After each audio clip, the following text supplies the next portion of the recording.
अस्सलाम वालेकुम, welcome back dear students. आज सेकेंड ईयर की केमिस्ट्री से ये मेरा सेकंड लेक्चर है जिसमें मैं आप लोग को सोर्सेज ऑफ ऑर्गेनिक कंपाउंड्स के बारे में बताऊंगी।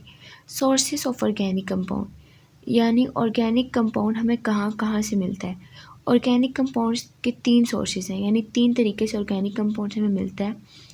एक सॉलिड फॉर्म में, दूसरा लिक्विड फॉर्म में, तीसरा गैस फॉर्म में। ऑर्गेनिक कंपाउंड्स के तीन सोर्सेज हैं, एक कोल है, दूसरा नेचुरल गैस है, तीसरा पेट्रोलियम है। ठीक है, और इस वीडियो लेक्चर में मैं आप लोग की एक और कन्फ्यूजन क्लियर करूँगी कि बाज़ बच्चे ये समझते हैं कि पेट्रोलियम और पेट्रोल सेम थिंग्स हैं, हालांकि ये दोनों डिफरेंट हैं। तो ये चीज़ मैं आप लोग के साथ क्लियर करूँगी और आप लोग को एक मेन डिफरेंस बता दूँगी। ठीक है, तो सबसे पहले स्टार्ट करते हैं कोल क्या होता है। कोल के बारे में आप लोग तो इतना नहीं जानते होंगे क्योंकि जो पुरानी जनरेशन थी ना वहाँ पर लोग कोयला इस्तेमाल करते थे, और लेकिन अभी तो हम लोग क्या यूज़ करते हैं, गैस यूज़ करते हैं। तो इस वजह से कोल के बारे में आप लोग को इतना नहीं पता होगा। कोल क्या होती है? कोल ना एक ब्लैक कलर का स्ट्रक्चर होता है, ठीक है, जो हमें पहाड़ों वगैरह पर मिलता है। पत्थरों से, पहाड़ों पे पत्थर होते हैं ना, वहीं पर एक ब्लैक कलर का स्ट्रक्चर होता है जिसको हम कोल बोलते हैं। और वहाँ पर लोग जाते हैं, इसके पहले सर्च करते हैं कि कोयला कहाँ पर है और वहाँ से फिर उसको निकालते हैं, एक्सट्रैक्ट करते हैं, तो वहाँ से हमें कोल मिलती है। ठीक है, और एक और क्वेश्चन आता है बोर्ड में अक्सर कि हाउ कोल इज़ फॉर्म, कोल किस तरह बनता है। तो कोल बनने में ना डिफरेंट स्टेजेस आती हैं, उन स्टेजेस के नाम आप लोग को इन्हें याद रखने हैं। ठीक है, तो मैं आप लोग को बताती हूँ कि कोल किस तरह बनता है। सबसे पहले ना जो हमारी अर्थ होती है, जो समझें ये हमारी अर्थ है,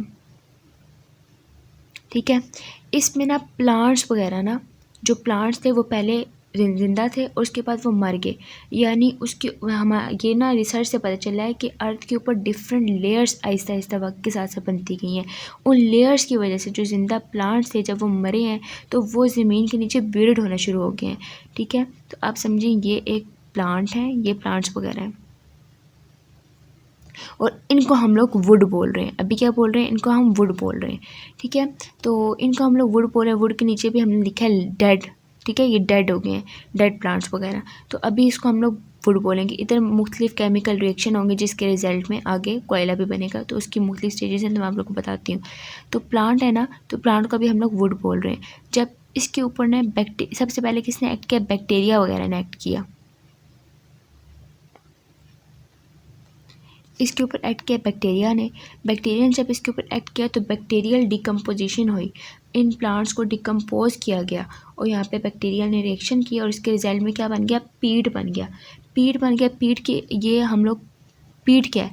पीट के डेफिनेशन में भी हम लोग लिख सकते हैं the product which is form by bacterial reaction on would, कि जब वुड के ऊपर बैक्टीरियल रिएक्शन हुआ तो उसके रिजल्ट में जो प्रोडक्ट बना उसको हम बोलते हैं पीट। ठीक है, तो अब ये ज़मीन के नीचे है, अब ये पीट बन गया। ठीक है, तो अब क्या होगा कि इसके ऊपर हाई प्रेशर भी पड़ेगा, टेम्परेचर भी पड़ेगा, जिसके रिजल्ट में ये जो पीट है ये किस में आगे चेंज हो गया? लिग्नाइट में। इसकी फॉर्म चेंज होगी और वो लिग्नाइट में कन्वर्ट हो गया। और इसका लिग्नाइट में जब ये कन्वर्ट हुआ, इसमें एक और चेंजमेंट आई और इस चेंजमेंट में क्या हुआ कि कार्बन की जो अमाउंट है, कार्बन की जो मकदार है वो चेंज हुई।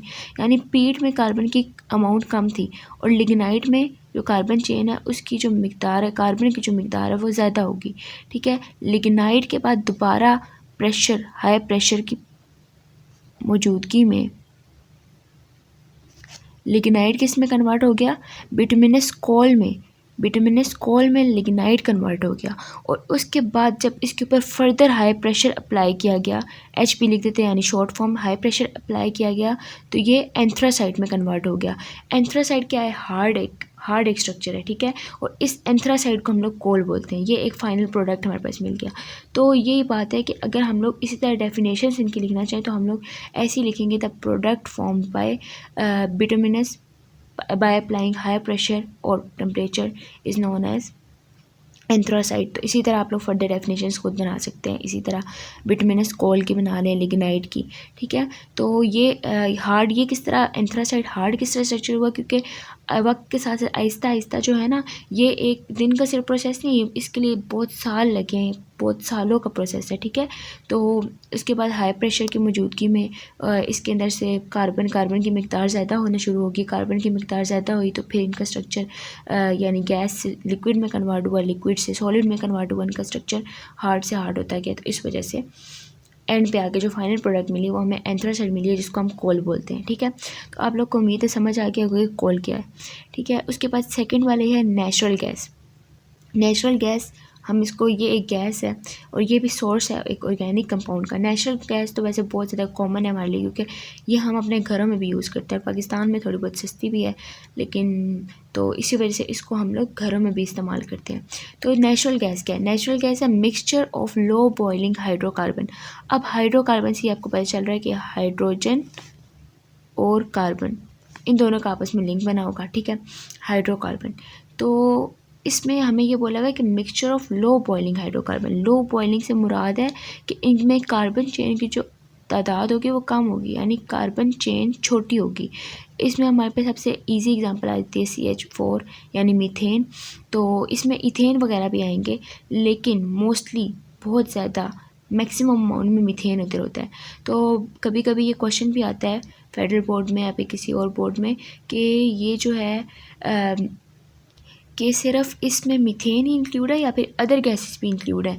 तो बच्चे तो ज़्यादा इन्होंने मीथेन पढ़ा होता है तो वो ओनली मीथेन करके आ जाते हैं, लेकिन आप लोगों ने याद रखना कि यहाँ पर लिखा हुआ है मिक्सचर ऑफ यानी और भी गैसेस हैं, लेकिन मोस्टली मैक्सिमम अमाउंट में मीथेन होता है, ठीक है।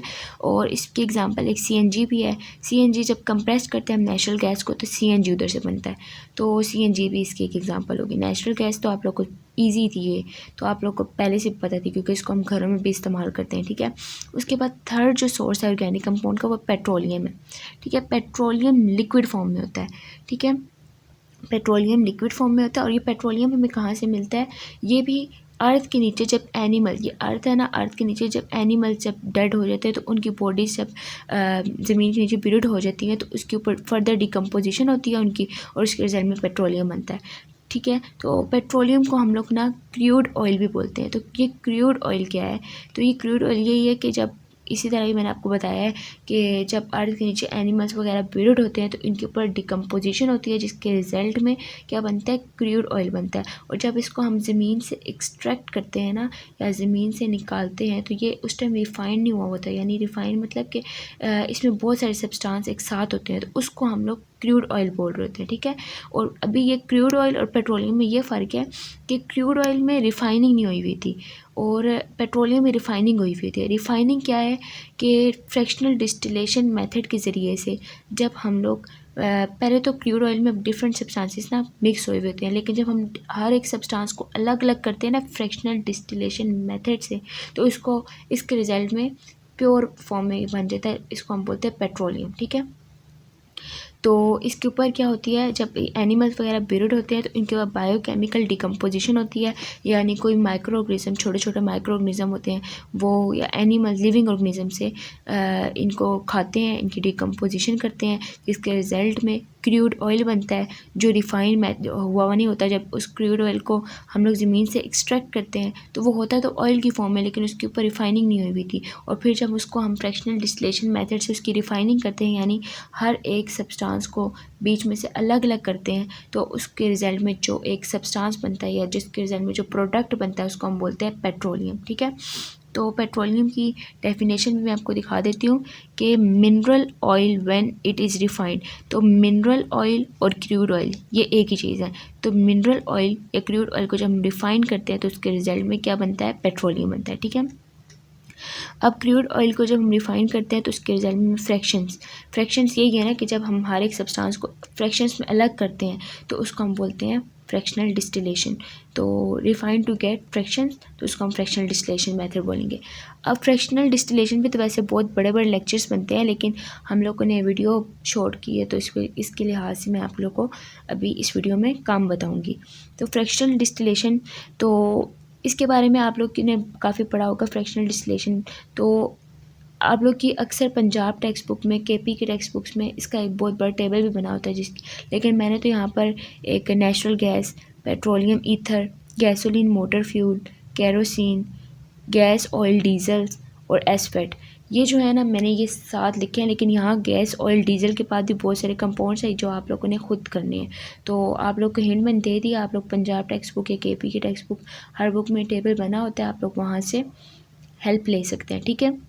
तो मैं आप लोग को बता देती हूँ कि ये होता है क्या। नेचुरल गैस को तो हम लोगों ने पहले पढ़ चुके हैं कि नेचुरल गैस क्या है, जिसको हम घरों में भी यूज़ करते हैं, और इसको हम ऑब्टेन किस तरह करते हैं, अंडर अर्थ क्रस्ट यानी या फिर ज़मीन से जो ब्यूरिड वाले मटेरियल होते हैं वहाँ से हम लोग, ब्यूरिड ऑर्गेनिजम्स होते हैं वहाँ से हम लोग इसको या फिर ले सकते हैं, या फिर इसको हम लोग क्रूड ऑयल से ऑब्टेन कर सकते हैं।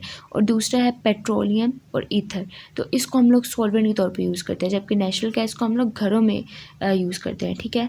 उसके बाद थर्ड है gasoline motor fuel. Gasoline motor fuel, यहाँ पे मैंने आप लोगों को बताना था कि फ़र्क क्या है पेट्रोलियम का और पेट्रोल में, क्या फ़र्क है, ठीक है। ये मैं आपको बता दी। गैसोलीन जो होता है ना, इसको हम लोग पेट्रोल भी बोलते हैं। तो पेट्रोलियम क्या है, is a mixture of so many compounds under earth crust, यानी जो बहुत सारे कंपाउंड्स का मिक्सचर अर्थ क्रस्ट के अंदर, ठीक है। जब उसको रिफ़ाइन नहीं किया हुआ होता तो उसको हम बोलते हैं पेट्रोलियम, लेकिन जब उसको हम डिफरेंट फ्रैक्शंस में सेपरेट करते हैं, यानी उसके हर एक सब्सटेंस को सेपरेट करते हैं, तो इनमें से एक फ्रैक्शन को हम लोग बोलते हैं गैसोलीन, और इसी को हम लोग पेट्रोल भी बोलते हैं। गैसोलीन या फिर मोटर फ्यूल या फिर इसी को हम लोग पेट्रोल भी बोलते हैं। तो मैं एक दफ़ा दोबारा आप लोग से रिपीट कर देती हूँ कि पेट्रोलियम जो होता है वो मिक्सचर होता है बहुत सारे कंपाउंड्स का, जो अर्थ क्रस्ट से हम लोग निकालते हैं, तो वो विदाउट रिफाइंड फॉर्म में होता है, यानी उस टाइम वो उसकी रिफाइनिंग नहीं हुई हुई थी, उसको हम पेट्रोलियम बोलते हैं। लेकिन जब उसको हम डिफरेंट फ्रैक्शंस में सेपरेट करते हैं तो उनमें से एक फ्रैक्शन जो होती है ना, उसको हम लोग गैसोलीन बोलते हैं, और इसी को हम लोग पेट्रोल या फिर हम इसी को मोटर फ्यूल भी बोलते हैं। तो ये इन दोनों के बीच में मेजर डिफरेंस था जो आप पेपर में लिख सकते हैं। उसके बाद कैरोसिन यानी मिट्टी का तेल, ये तो आप सबको पता है। तो एक और है कि सीक्वेंस क्यों ज़रूरी है, क्योंकि इस सीक्वेंस के लिहाज से सबसे पहले कार्बन एटम कम है, उसके बाद कार्बन एटम ज़्यादा ज़्यादा होते जाते हैं, यानी पहले गैस फॉर्म में, उसके बाद लिक्विड लिक्विड लिक्विड लिक्विड, और फिर एंड में आके सॉलिड फॉर्म में चेंज हो जाता है। तो इसलिए ये सीक्वेंस मैटर करती है। तो उसके बाद है गैस, ऑयल, डीजल। डीजल जो हम लोग गाड़ियों वगैरह में डालते हैं। उसके बाद एस्फेट, इसको हम लोग रूफिंग के लिए इस्तेमाल करते हैं, ठीक है, या फिर छत वगैरह बनाने की, रोडें वगैरह बनाने के लिए इसको हम यूज़ करते हैं, ठीक है। तो उम्मीद है आप लोग को ये लेक्चर भी समझ आ गया होगा, और अब मैं आप लोग को आप लोग इसका स्क्रीनशॉट भी ले सकते हैं या फिर इसको नोट भी कर सकते हैं। तो बाकी आप लोग अगर आप लोग को लेक्चर समझ आया है तो आप लोग मेरे चैनल को सब्सक्राइब कर दो। कोई भी कन्फ्यूजन है तो कमेंट सेक्शन में मेरे से पूछ सकते हैं। ओके, थैंक यू, अल्लाह हाफिज़।